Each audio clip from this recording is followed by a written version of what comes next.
Hello दोस्तों, कैसे हो। जब एप्पल लिया था तो ये सोचा था कि बहुत सारी वीडियोस बनाया करूँगा और पता नहीं क्या ही कर दूँगा।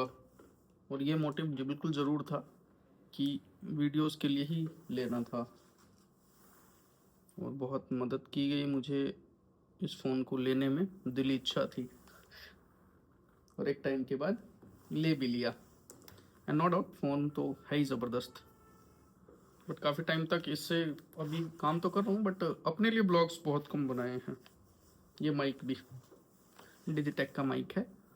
ये तो खैर पहले से है मेरे पास। एक सेकंड में कनेक्ट कर लूँ, फिर मे भी आपको बेटर क्वालिटी वॉइस मिले। ये भी एक नहीं, दो दो पेयर है। तो इतना कुछ होने के बाद आप काम नहीं कर रहे हो तो ये तो भाई जाती है। क्योंकि जब आपके पास कुछ नहीं होता है फिर आपको बहुत कुछ करना होता है, और जब सब कुछ होता है फिर आप कुछ नहीं करते हो। ये सबसे बड़ी गलत बात है किसी के लिए भी, मेरे लिए भी। जब ये इक्विपमेंट्स नहीं थे ना, एक टाइम पे लॉकडाउन के टाइम पर, मतलब माइक नहीं था, तो पता नहीं क्या क्या रिसोर्सेज मैं सेट कर रहा था कि आपकी वॉइस क्लियर आए और डिस्टेंस से कैसे वॉइस रिकॉर्ड कर सकते हैं। और मतलब हज़ारों प्रबंध लीड लगा के या वायरलेस या वायर वाले अलग अलग दिखाता हूँ मैं आपको। एक ये भी है, कभी ये भी लिया था। ये भी बेसिकली आपने देखा होगा, यूट्यूबर्स दिखाते रहते हैं कि वॉइस रिकॉर्डिंग के लिए ये है। और इसके अलावा कौन कौन से हैं मेरे पास, और भी दिखाता हूँ। हाँ ये देखो, मतलब कितना कुछ है ना। ये देखो, ये वायर वाला भी है। तो या लीड है, जो भी है। तो इक्विपमेंट सारे हैं, टूल सारे हैं। डाटा रखने के लिए हार्ड डिस्क है, ये देखो 1 TB हार्ड डिस्क है ये। बहुत अच्छा सिस्टम है, पीसी है। एक नहीं, दो दो सिस्टम है, ठीक है जी।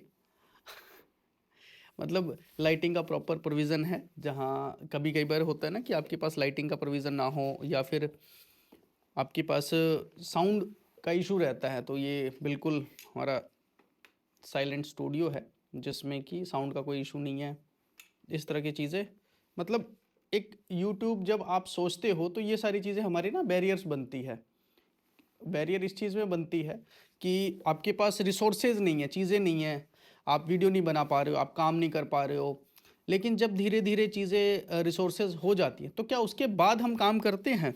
नहीं करते हैं। ये भी एक सच्चाई है कि काम हम रिसोर्सेज होने के बाद भी नहीं करते। और तो इसका क्या रीज़न है? आपके पास ना जब रिसोर्सेज होते हैं तो रिसोर्सेज सिर्फ इन चीज़ों की वजह से नहीं होते हैं कि आज मैंने माइक खरीद लिया या फ़ोन खरीद लिया। धीरे धीरे जो ग्रोथ रेट है ना, वो अलग अलग पैटर्न पे चलता चला जाता है। तो आप भूल ही जाते हो कि बेसिक एजेंडा आपका क्या था। और उस एजेंडा को याद रखना भी बहुत ज़रूरी है।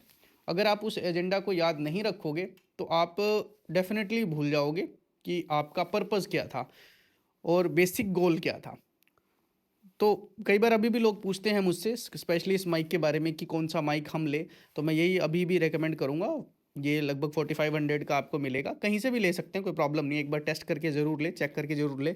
मल्टीपल इसमें केबल्स मिल जाएंगे, जो कि HDMI, सॉरी HDMI कह रहा हूँ, ये सी टाइप में भी है, और आपका नॉर्मल जो एंड्रॉयड हमारे फ़ोन आते हैं तो उसमें भी आप यूज़ कर सकते हैं। ऐसा कोई ज़रूरी नहीं है कि एप्पल में ही यूज़ करना है। और एप्पल है तो बहुत अच्छी बात है, नहीं है तो जो है उससे शुरू कर सकते हैं ब्लॉगिंग का जो करियर है। तो आपके पास रिसोर्सेज सिर्फ इतना चाहिए कि आपका जो एक पैशन का लेवल है वो बहुत अच्छा होना चाहिए। अगर वो पैशन का लेवल बहुत अच्छा होगा, आप काम को मेरी तरह नहीं छोड़ेंगे, तो मुझे लगता है मैं बहुत पहले यूट्यूब की जर्नी में सक्सेसफुल हो जाता, जो कि शायद अभी 2025 तक नहीं हुआ हूँ। मे बी 2026 में हो जाऊँ, अगर आप लोगों का सपोर्ट मिलेगा तो। क्योंकि सब्सक्राइबर भी चाहिए, वीडियो देखने वाले भी चाहिए, और मेरी तरफ से वो एक पेशेंस भी चाहिए, और क्या लोगों की डिमांड है उसको भी समझना ज़रूरी है। तो माइक का मैंने आज बताना था आप लोगों को, मेरी जर्नी के साथ साथ, कि ये माइक है। और ये दो दो देखे तभी है मेरे पास, डिफरेंट वर्क की वजह से। एक बार चार्ज करो तो बहुत अच्छा टाइम चल जाता है, मतलब 6-7 दिन चल जाता है, जितनी मेरा मतलब अभी तक काम था। बट रेगुलर डेज पे भी 2-3 दिन कहीं नहीं जाएगा। तो आप कोई भी अगर माइक परचेज करना चाहते हैं तो ये करें, ज़्यादा बेटर है। इसमें 2 in 1 है, मीन्स आप इसमें 2 रिसीवर है। देखिए, एक मैंने अभी यूज़ कर रहा हूँ नहीं, ये एक एक रिसीवर है, 2 ट्रांसमीटर है, तो ये दूसरा ट्रांसमीटर है। सपोज़ कई बार इंटरव्यू सेशन आप देखते हैं या कोई बातचीत है, तो उसमें आप सेकंड भी यूज़ कर सकते हैं। कई बार ये लोग 2 भी यूज़ करते हैं वन टाइम में। रीज़न उसका कि आप किसी ऐसी जगह पे जहाँ बहुत ज़्यादा विंड है, हवा चल रही है या नॉइसी प्लेस है, तो आप डबल भी कैरी कर सकते हैं, तो कोई प्रॉब्लम नहीं है। यहाँ जहाँ इस एनवायरनमेंट में हूँ, यहाँ पर माइक की मुझे खैर ज़रूरत नहीं थी, बट फिर भी मुझे आपको दिखाना था, तो मैंने यही रिकमेंड किया कि आप डिजिटेक का ये माइक ऑनलाइन ऑफलाइन जहाँ भी आपको लगता है परचेज़ करें और आप अपनी यूट्यूब जर्नी को शुरू करें। और अगर अभी तक आपने, उम्मीद है, को सब्सक्राइब नहीं किया है तो सब्सक्राइब करें। और डेली बेसिस पर आई होप कि रूटीन लाइफ से रिलेटेड और मैं और क्या क्या करता हूँ, किन किन चीज़ों में रुचि रखता हूँ, तो आप लोगों के साथ शेयर करूँगा। तो इसी के साथ ये ब्लॉग करते हैं यहीं ख़त्म। Thank you.